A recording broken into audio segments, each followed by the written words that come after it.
बात रखी है, सरकार में अपोजिशन में लोगों ने बात रखी, 2 मिनट है। लेकिन 4-5 दिनों से देख रहा हूँ धर्म, सोच और जज्बात की राजनीति हो रही है, जिसमें पूरे देश को मिलाया गया।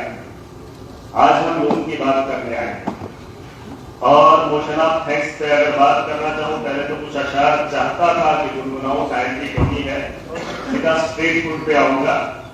जिसका यकीन दिलाया है मशरिक से सूरज निकलता है, उसकी उम्मीद है, लेकिन ये अमावस की रात कितनी लंबी है जम्मू कश्मीर की आवाम जानना चाहेगी।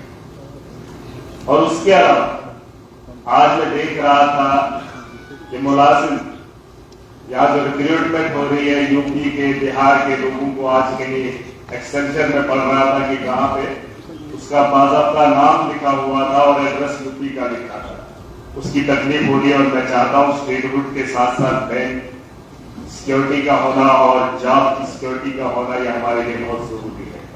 मैं तो उम्मीद करता हूँ जिस तरह से सरकार कह रही है यह अमावस की रात लंबी कितनी है वो जानना चाहेंगे।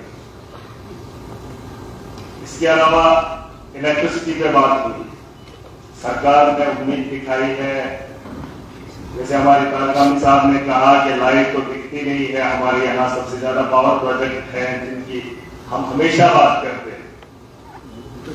12-13 घंटे हमारी कटौती रहती है 27 जनाब के अंदर, मैं तो नहीं जानता हूँ यहाँ क्या है, लेकिन 200 यूनिट डिजर्विंग लोगों को जो है मिलेगा। अब डिजर्विंग लोग 2011 की सेंसस में आए थे जनाब, मैं सरकार से भी उम्मीद करता हूँ, यहाँ उमर साहब भी बैठे हैं, 2011 में एक सेंसस हुई थी जिसमें लोगों को राशन कार्ड मिले थे, उसी तर्ज पे ये लोग डिजर्विंग लोगों को देखेंगे। यहाँ बीजेपी के लोग 10 साल रहे लेकिन इन्होंने सेंसस नहीं करवाया और बहुत सारे ऐसे लोग हैं जिनके पास अभी राशन कार्ड नहीं है, उन्होंने अपने बच्चों की शादी कर दी है। अगर उसी तर्ज पे ये लोग प्रायोरिटी देंगे तो बड़ा मुश्किल है, बहुत सारे लोग जम्मू कश्मीर में छूट जाएंगे जिन्हें इससे फायदा नहीं होगा। और मैं चाहता हूं कि अगर दिल्ली के तर्ज पर हमने दिल्ली के अंदर हमारी सरकार ने सब लोगों को बिजली वहां 200 यूनिट फ्री दी है, पंजाब के अंदर दी है, दिल्ली के अंदर अपनी बिजली है और शायद पंजाब के अंदर है, लेकिन वहां के लोगों को अगर ये चीज दी जा सकती है तो मैं चाहता हूं रिजर्विंग के अलावा इस पर भी बात हो कि सबको, जम्मू कश्मीर के लोग हक रखते हैं, ये हक भी न छीना जाए। यहाँ की हमारी अपनी बिजली है, इस पे काम किया जाए और सबको जो है 200 यूनिट बिजली फ्री दी जाए, मैं उम्मीद करता हूं। और सर मैं अभी पिछले दिनों वार्ड 1 गया था, उमर साहब भी गए थे, वो जो एक हादसा पेश आया इलेक्ट्रिसिटी को लेकर मैं बात करना चाहूंगा, जो एलजी के एड्रेस में भी आया, वहां पर मैंने देखा अपोजिशन के तो लोग नहीं है, अब तो ने तो मना किया है, लेकिन सुनील शर्मा साहब जो अपोजिशन के लीडर्स हैं, उन लोगों ने कनेक्टिविटी बिजली की वार्ड 1 में नहीं है, शायद उमर साहब ने देखा होगा, लेकिन पोल और तार लगाए हैं भाजपा ने एलजी के दौर में। ये जो पीछे 5-10 साल निकले हैं उस दौर में वहां पर पोल और तार लगाए हैं, लेकिन कनेक्टिविटी नहीं दी है। 50-60 किलोमीटर कोई भी लाइन नहीं, लेकिन उनके गांव में तार और पोल, मैं चाहता हूं उसकी इंक्वायरी हो कि वहां पर ये चीजें क्यों लगाई थी। मैं वार्ड 1 में जब गया था मैंने देखी कि उन्होंने कहा लाइट तो हमने जिंदगी में नहीं देखी है, लेकिन पोल और तार यहाँ पर लगाए।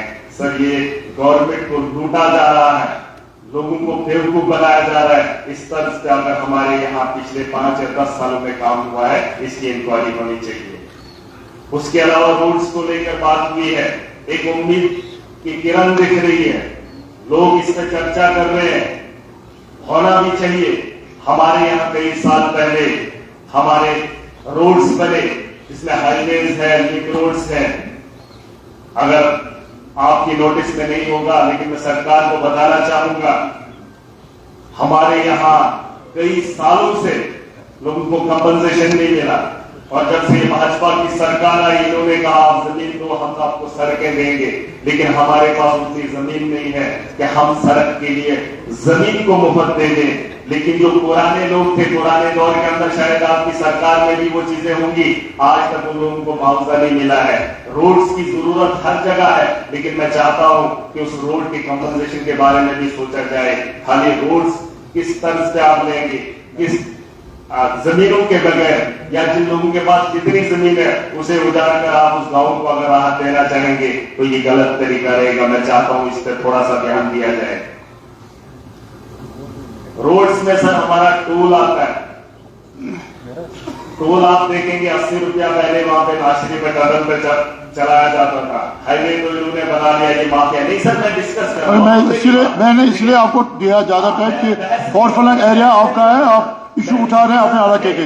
आप करिए करिए करिए तो टोल लगाया 80 से बढ़ाकर 180 नाशरी का, पिछले साल 80 था 180 कर दिया।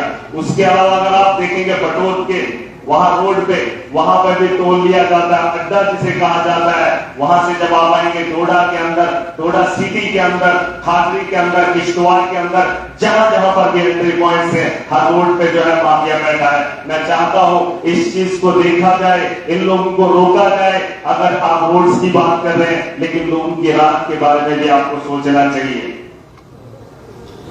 उसके अलावा आपने बेरोजगारी पे बात रखी है। एक उम्मीद और है नौजवानों को, जम्मू कश्मीर के नौजवानों को। मैं चाहता हूं सरकार ने जो उम्मीद दिखाई है, जल्द अज जल्द जो वेकेंट पोस्ट है उनको फिल किया जाए और उसमें एज रिलैक्सेशन का होना बड़ा जरूरी है।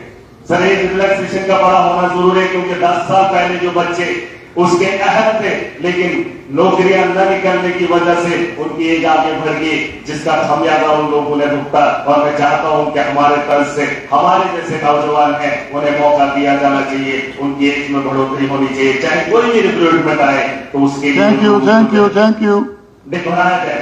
उसके अलावा डिलीवरीज की बात आगे भी कहना है काफी, एक ही बार सारा कहोगे तो मुश्किल है। हाँ अभी लंबा सेशन भी चलेगा इंशाल्लाह। तो आप सुने या ना सुने, हम तो बोल कर ही जाएंगे, क्योंकि जो पिछले कई सालों से हमने देखा है डेली यूजर्स की बात हो रही है। कई सालों से 20-20 साल उन लोगों ने दिए, लेकिन क्या मिला उनको? वो लोग खत्म भी हो जाएंगे, रिटायर भी होंगे, लेकिन उनकी सुनवाई नहीं हुई। जिसमें पीडीडी, पीएचई, फॉरेस्ट, एनवाई के रबर खेत और बस हो गया। नहीं सर, नहीं इतने दिनों के बाद ये तो सुनना पड़ेगा। ऐसा एक ही बात मुझे पता है आपका, लेकिन आगे मौका में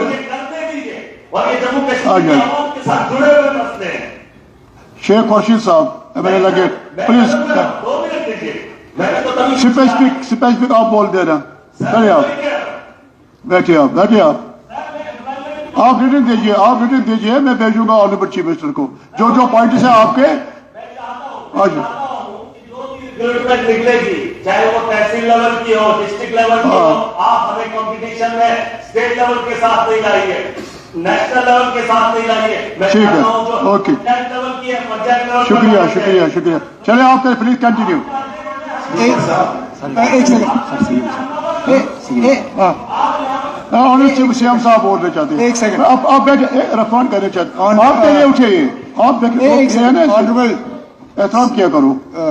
जी चेयरपर्सन साहब, हाउस का एक तरीका रहा है कि जब ऑनरेबल मेंबर अपना मेडन एड्रेस करें तो